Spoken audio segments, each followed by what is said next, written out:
a opposé un refus catégorique à toutes les sollicitations qui lui ont été adressées par les hommes des médias ces derniers temps, période qui coïncide avec sa dernière lettre ouverte.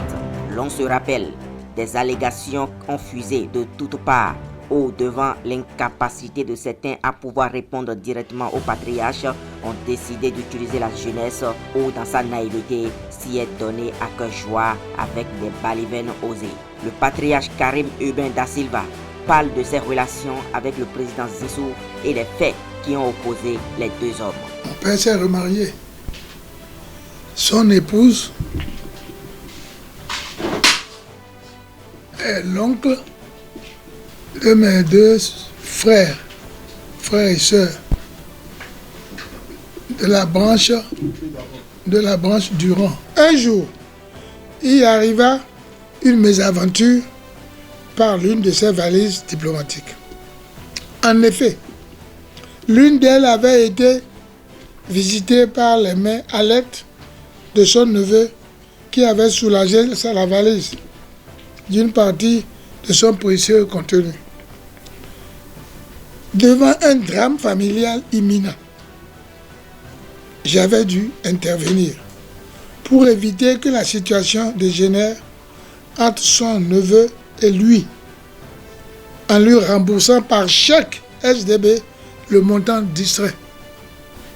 Il menaçait, le petit voulait l'emprisonner. Son neveu voulait l'emprisonner. Je suis intervenu. Je dis le montant, il a dit, si un chèque, je lui tends, il le prend. Cela pourtant n'empêche pas, plus tard, Zissou, devenu président, de demander au service des impôts de me briser.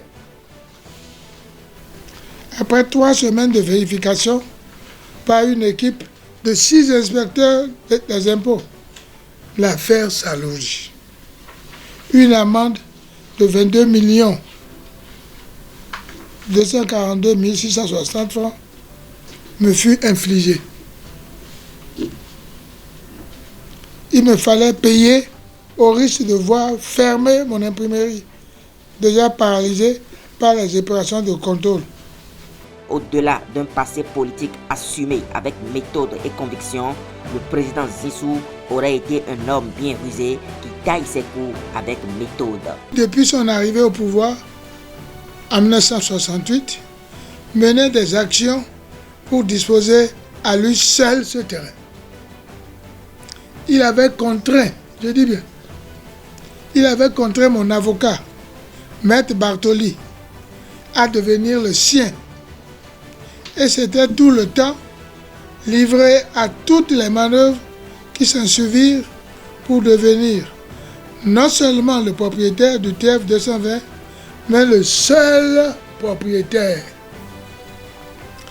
Les tracasseries policières et extrajudiciaires dont j'ai souffert de cet homme qui avait transformé la présidence de la République en tribunal était donc à son comble. Il a créé ce jour, 7 décembre 1969,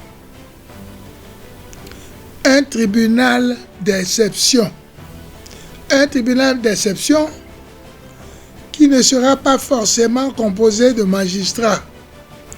Sur simple interpellation, celui qui sera convoqué sera jugé, tué